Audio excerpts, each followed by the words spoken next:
오늘은 좀 주제가 무거워요. 기독교인의 특권과 의무. 오늘의 한국인에 비친 기독교는 어떤 모습일까요? 한번 생각해보는 시간이었으면 좋겠습니다. 나를 향해서는 사람들이 어떻게 생각하고 어떻게 보고 있는지도 한번 점검해보면 좋겠다 생각합니다. 종교 선호도를 보더라도 천주교는 40%, 그리고 불교는 37%에 비해 우리 기독교는 22%를 선호한다고 그래요. 미국도 먼저는 청교도 크리스찬들이 우세했는데 요즘은 선호도가 캐톨릭 신자들에게 밀린 통계를 보았습니다.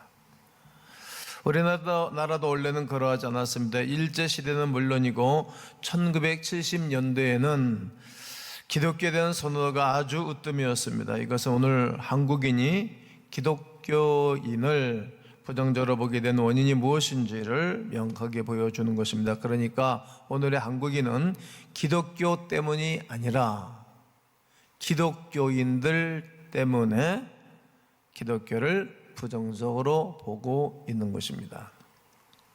오늘의 기독교인들이 기독교인답게 살지 않기 때문에 기독교를 부정적으로 보는 것입니다. 그리고 하루빨리 이런 분위기를 반전해야 되겠지요. 변화시켜야 될 것입니다. 이미지 마케팅도 여러모로 다각적으로 잘 해야 될 것이라고 생각합니다. 당신들의 모습을 보니 나도 예수님을 믿어야 되겠다, 이런 생각, 이런 말이 터져 나오도록 해야 할 것입니다. 더 이상 너나 잘하세요 이런 조롱 소리가 나오지 못하도록 해야 되고 들을 수 없는 이야기가 되어져야 됩니다.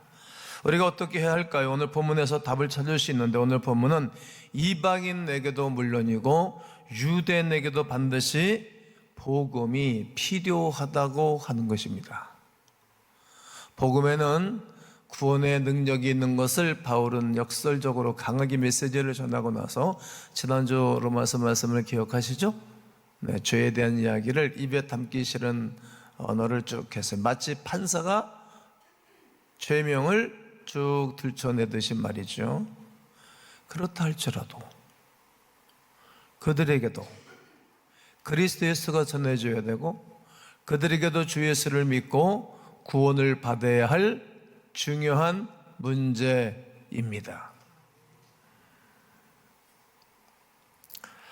왜냐하면 이방인만이 아니라 유대인도 하나님의 심판을 피할 수는 없기 때문이지요. 그러면서 유대인의 문제를 예리하게 지적해 나가는데, 유대인의 문제는 한마디로 특권 의식에 사로잡혀 있는 것입니다. 마땅히 하나님 백성의 의무를 다하지 못하고 있는 점입니다. 자기가 하나님의 선택받은 특별한 백성이라는 특권을 누리고 자랑은 하면서 하나님께서 요구하시는 선택받은 백성의 의무는 까마득하게 잊어먹고 있고 아예 하려고 하지를 않는 것입니다. 그리스도인이라면 그리스도인으로서 할 일이 있는 것입니다.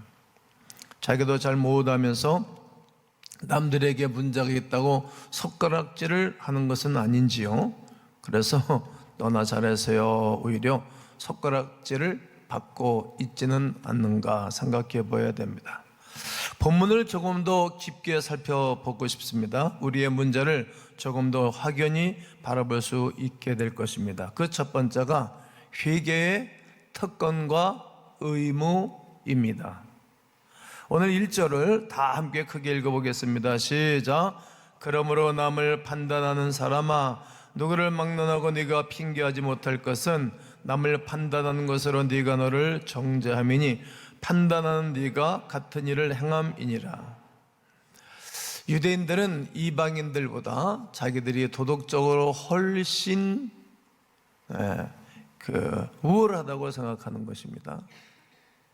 그리고 너하고 나하고는 달라, 나는 선민이고 탁월한 사람이다, 이런 사상이 그들에게 자리 잡고 있는 것입니다. 하지만 사실은 그렇지 않습니다. 이방인을 정죄하고 있지만 자기도 똑같은 죄를 범하고 있는 것입니다. 다른 사람의 죄와 허물에 대해서는 예리하게 비판하고 문제를 삼습니다. 그러나 정작 자신의 죄와 허물에 대해서는 눈이 멀어버린 것입니다. 비판하지 못하고 문제 삼지 못합니다. 왜 이렇게 됐을까요? 4절에서 설명하고 있는데 이쪽에 있는 교우들이 4절을 읽겠습니다. 시작.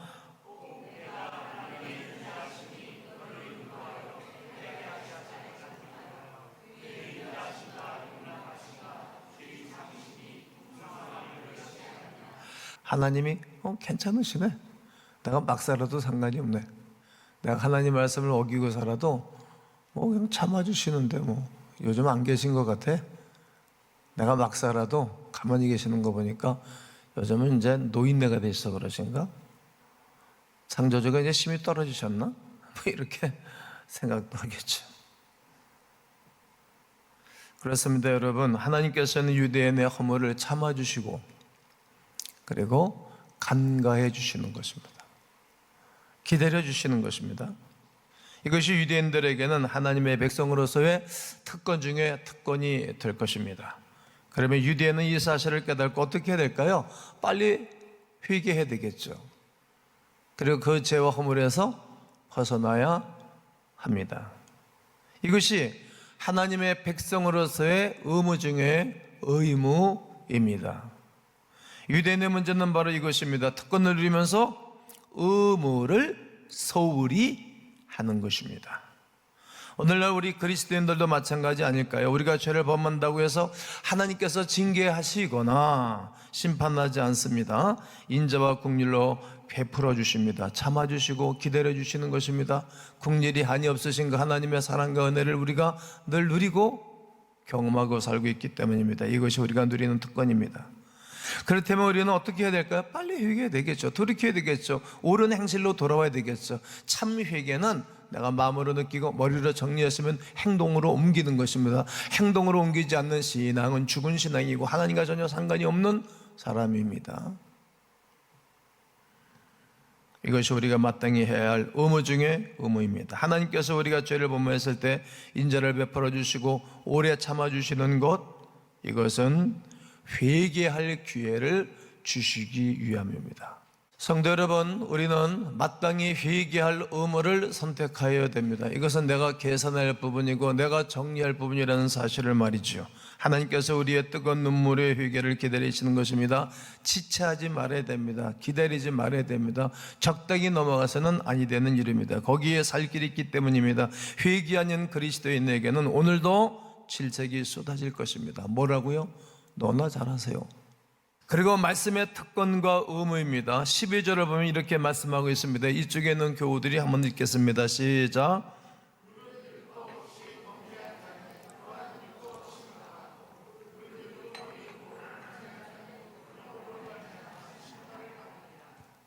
우리가 율법 없이 범죄한 자, 율법 없이 망하는 거예요. 이방인들을 말하고 있고요. 바울이 율법이 있고 범죄한 자는 율법으로 말미암아 심판을 받는다. 이것은 유대인들을 말합니다. 십계명이 반드시 있지 않습니까? 하나님이 모세를 통해서 주신 말씀을 말이죠. 계론입니다. 그래 유대인은 이방인과 달리 뭘 받았어요? 율법을 받았어요. 성경, 구약 성경 받은 것입니다. 그러나 율법을 지키지 않아서 결국 율법 없는 이방인과 다를 바가 없이 살고 있고 이방인들과 다를 바가 없이 정죄 가운데 있고 이방인과 다를 바 없이 행복감이 없는 것입니다. 이들의 문제를 지적합니다. 13절에서 하나님 앞에서는 율법을 듣는 자가 의인이 아니요, 하나님 앞에서는 우리가 율법을 많이 듣고 버는 것이 의인이 아니라는 거죠. 듣고 뭐하는 자라야? 행하는 자라야 어렵다 하심을 얻으리라. 행함이 없는 믿음은 죽은 믿음이라고 야고보서에서 강하게 말씀하고 있는 것입니다. 공부 많이 한다고 해서 훌륭한 사람은 아니잖아요. 또 공부 안 한, 그럴 때도 공부 안 해야 훌륭한 사람 된다는 얘기 아닙니다. 최선을 다해서 다 해야 됩니다. 그러나 하나님의 백성은 하나님의 백성답게 살아야 된다는 말이죠. 지성인은 지성인답게 살아야 된다는 말이죠. 경제인은 경제인답게 정치는 정치인답게 살아야 보기가 좋지 않습니까? 특별히 하나님의 말씀을 듣는 것, 간직하는 것만으로 다가 아니라는 말씀이올시다. 그 말씀대로 살아내야 합니다. 유대인은 이방인과 달리 율법을 듣습니다. 이방인에게 없는 말씀을 딱 가지고 있는 것입니다. 몇천 년의 역사를 가지고 있는 것입니다. 이것은 분명히 남다른 특권임이 틀림이 없습니다. 그러나 하나님의 율법을 듣는 사람은 그 말씀이 들리는 대로 실천해야 하는 것입니다. 이것이 의무입니다. 유대인의 문제는 율법을 소외하는 특권을 누리고 있지만 율법을, 율례를 지키지 않는, 등한시하는 허구가 그들에게 있는 것입니다. 오늘 우리 그리스도인의 문제도 마찬가지 아닐까요? 말씀을 읽는데 아주 열심입니다. 우리 교인들이 요즘 몇백 명이 성경을 열심히 읽고 있죠? 정확하게 하루도 빠짐이 없이 아주 잘한 금년도의 선택입니다. 또 필사하는 분들 계시죠? 성경을 공부하는데도 열심입니다. 각가지 성경 프로그램도 준비합니다. 분명히 이것은 하나님께서 우리에게 주신 소중한 특권입니다. 아주 귀한 선물입니다. 그러나 여기서 그쳐서는 아니 됩니다. 말씀대로 실천해야 하는 것입니다. 실천적인 그리스도인, 몸이 움직이지 않는 그리스도인 허구입니다. 여러분, 손이 움직이지 않는 그리스도인은 그리스도인이 자격에 부적합합니다. 발이 움직이지 아니하고 삶이 움직이지 않는 그리스도인들은 성숙한 그리스도인이 아닙니다. 우리 삶 속에서 말씀의 역사가 나타나야 할 것입니다. 말씀은 있으나 말씀의 역사가 나타나지 않는 그리스도인들 향해서 오늘 우리를 향해서 당신아 잘했으면 좋겠어, 그리고 배척하게 될 것입니다. 이 부분은 누구든지 고민해야 할 부분이고, 이 부분은 말씀을 준비하여 설교하기는 김 목사에게도 아주 뼈저리게 영혼을 때려가며 뼈를 때려가며 흔들리는 말씀으로 준비하여 증거하고 있는 것입니다. 나를 향해서 누가 질책할 때 다시 돌아보면 좋을 것 아니겠어요?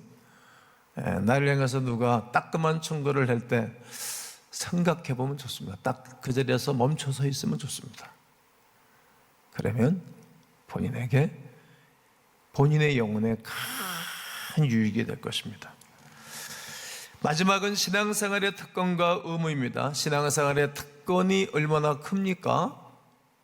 저는 어느 날 하나님께 기도하면서 하나님을 사랑할 수 있는 특권 주셔서 감사합니다. 너무 감사한 날이었어요. 행복이 있었어요. 여러분, 우리가 아무거나 육체적인 사랑 할 수 없잖아요. 연예인들이 아무리 이쁘고 잘생기게 왔다 할지라도 그분 사랑할 수 있는 특권은 없는 거예요. 그 부인에게 있고 남편에게 있죠.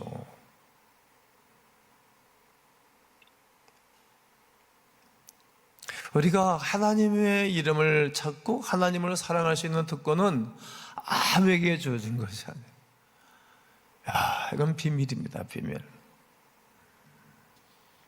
이렇게 특권과 이 의무는 동반해야 된다는 말이죠. 오늘 28절을 보면 무릇 표면적 유대인이 아니요 표면적 육신의 할례가 아니니라. 유대인들은 난지 8일 만에 할례를 한 것, 이거를 말하는 것입니다. 오직 이면적 유대인임이 할례는 마음에 할지니 영에 있고 율법 조문에 있지 아니하는 것이라. 그 칭찬이 사람에게서가 아니에요, 다만 하나님에게서니라. 이면적은 감춰준 것, 숨은 생각이나 목적, 또 어떤 계획, 목적으로 말미암아 이루어지는 것입니다. 보이지 아니하는 세계를 말할 때 이면적 그리스도인, 이렇게 말하는 것입니다. 유대인들은 할례를 받았다는 그 이유로 할례 받은 것에 대해서 자랑을 하는 거예요. 나 유대인이야. 우리 한국에도 그런 얘기 했잖아요. 나 이대 나온 여자야. 이렇게 자기를 과시하는 그런 언어가 있지 않습니까? 나 유대인이야. 나 할례 받았어. 나 어려서부터 율법을 통독했어. 다 외웠어. 나는 탁월한 사람이야. 나는 하나님 앞에 특별히 선택된 백성이라고 이런 자부감이 있었습니다. 그러나 그 할례는 단지 육신의 할례를 받은 것으로 불과한 것입니다.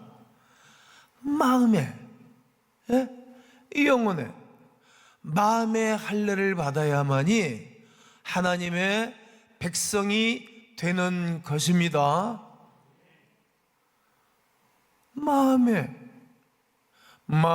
마음속에 근심 있는 사람 주 예수 앞에 달래오라. 슬픈 마음 내게 있더라도 주 예수께 아뢰라. 마음입니다. 마음. 지금 유대인이 육신의 할례만을 자랑하면서 실제로 마음의 할례는 받지 못한 가운데 있습니다. 악의 눈물이라는 말은 거짓 눈물이라는 뜻으로 사용하고 있습니다. 악어가 큰 먹이를 먹을 때 통째로 삼켜버리지 않습니까? 그럴 때 눈물을 쭉 흘리는 것을 바라보고 누가 한 말입니다.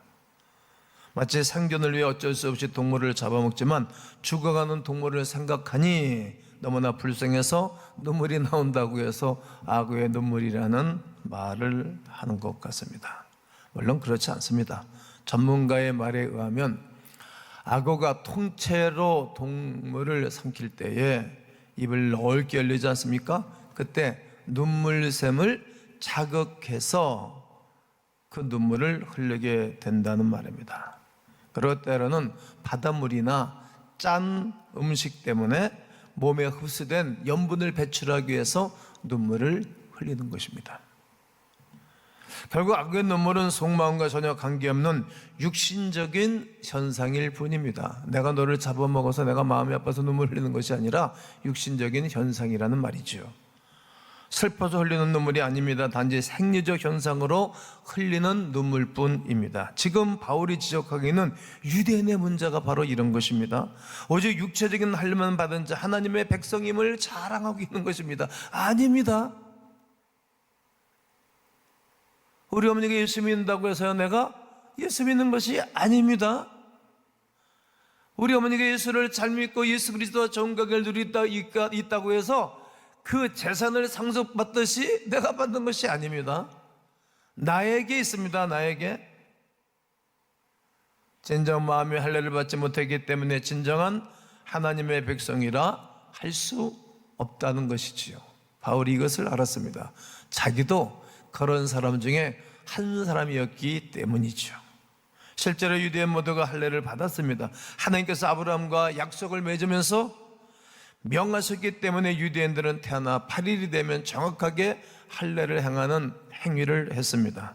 할례 받지 않은 사람은 성전에 들어갈 수도 없고 하나님의 백성으로서 신앙생활도 할 수가 없습니다. 그래서 할례를 받는다는 것은 특권 중에 특권이었던 것입니다. 그래서 그것이 어떻게 보면 자기들만의 자존감을 가지고도 있었습니다. 그러나 할례를 받는 사람은 마음의 할례를 받아서 하나님의 백성답게 살아 하나님을 기쁘시게 해드려야 하는 것입니다. 오늘 우리가 구원을 받고 난 이후에 마음의 할례를 받고 죄 사함의 은총을 받고 난 다음에는 내 인생은 어떻게 살까? 살아도 주를 위해 죽어도 주를 위해 사나 죽으다 난 주의 고. 하나님을 기쁘시게 해드리는 삶을 사는 것입니다. 그렇게 사는 분들이 많죠. 그렇게 살아내드리는 그리스도인들이 전 세계적으로 많죠. 그러니까 문화도 다르고 눈 색깔도 다르고 머리카락도 다르고 삶 전체가 다른 그런 나라 가서 선교를 하러 가는 거죠. 목숨 걸고 가는 거예요. 또 뭐 해외를 가서 많이 선교하는 것이 아니라 국내에서도 목숨 걸고 사는 거예요. 목숨 걸고 평생토록.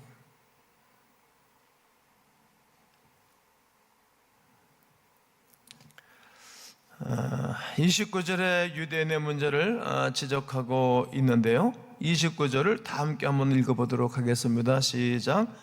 오직 이면적 유대인이 유대인이며 할례는 마음에 할지니 영이 있고 율법 조문에 있지 아니한 것이라. 그 칭찬이 사람에게서가 아니요 다만 하나님에게서니라. 유대인이 특권만 주장하면서 사람에게 칭찬을 받으려고만 하는 것입니다. 그러나 정작 의무를 이행하지 않아서 하나님의 칭찬을 간과하고 있다는 것이죠. 오늘 우리 그리스도인들의 문제는 어떤 것일까? 우리가 신앙생활할 때 사람에게 칭찬을 받는 것에 너무 그렇게 신경 쓰고 살 필요는 없습니다. 사람들에게 좋은 평가를 받고 사람들에게 유명해지는 것에 지나치게 관심을 기울이기도 하지만 중요한 일은 아닙니다. 사람들에게 칭찬받는 것이 나쁜 것은 아니지만 사람들에게 칭찬받으려고 하다 보면 칭찬받기 위하여 위선적인 행동을 하게 되기 때문입니다. 마치 악의 눈물처럼 슬퍼하는 것처럼 보이기 위해 억지로 눈물을 흘릴 때도 있지 않습니까? 연기자들처럼 말이죠. 우리는 늘 하나님의 칭찬에 관심을 기울이셔야 합니다. 옆에 분한테 해보세요. 조심하세요. 하나님께 칭찬받도록 하셔야 돼요. 사람 그렇게 의식하고 인식할 필요 없습니다. 내 스스로 만족하는 신앙생활에 머물러서는 안 됩니다. 사람들에게 칭찬에 초점을 맞추는 신앙생활은 허구일 뿐입니다. 하나님께서 칭찬하실 신앙생활을 해야 됩니다. 이것이 성도의 의무요 행함입니다. 우리가 여전히 사람들의 칭찬에만 관심을 기울일 때 뭐가 쏟아질까요? 질책이 쏟아지겠죠? 사람들은 그렇게 말할 것입니다. 겉으로는 차마 말할 수 없지만 속으로 너나 잘하세요. 그리고 당신이 하는 모든 것들은 나하고 상관이 없소. 당신이 행하는 모든 것들은 나는 정반대했을 것이요 라고 말하게 되겠죠. 사랑하는 성도 여러분, 이 세대가 그리스도인들을 향해서 실망하고 있다는 사실입니다. 우리의 잘못 때문에 예수님을 싫어하고 있습니다. 그로 인하여 오늘 우리가 해야 할 일은 인식 바꾸기 운동을 해야 됩니다. 이미지, 마케팅 전략을 교회가 세워야 되고 우리 개인도 세워야 됩니다. 철두철미하게 바뀌어야 됩니다. 특권을 주장하기보다 의무를 성실히 이행하는 성도요 교회가 되어야 합니다. 철저하게 회개하는 삶을 살아내야 하겠습니다. 우리 하나님의 칭찬에 초점을 맞추는 신앙생활을 해야 할 것입니다. 그런 삶을 살아가기 시작할 때 세상이 주께로 돌아오는 것입니다. 가끔 강원도 속초, 강릉 쪽, 그리고 가끔 제주도를 가게 되어지면 제주도는 애월 그쪽에 가면 바다를 보면 바다가 환한 거예요. 물어봤죠, 제가. 어떻게 된 일이냐고. 그랬더니 배에 밝은 등불을 켜놓는 거예요. 밝은 등불을 켜놓으면 고기들이 모여드는 거예요. 불을 펴놓으면 나방도 몰려오고 벌레지도 몰려오지만 말이죠. 벌레 같은 사람들이, 나방 같은 사람들이, 구원받지 못한 사람들이 몰려오는 것입니다. 너는 세상의 등불이니 등불을 켜서 말라래 두지 않고 등경우에 큰 집 코너에 불 켜놓으니 그러 말미암아 많은 사람들이 옳은 대로 돌아오게 하는 삶. 이것이 나는 여러분들의 한 주간의 삶, 평생의 삶, 여러분의 일터에서 사회생활 가운데 사업장에서 가정생활 속에서 이러한 놀라운 역사가 일어나서 주의 백성들 모두가 영광의 주님을 영접하는 위대한 역사가 일어나게 되기를 주 예수 그리스도의 이름으로 축원합니다.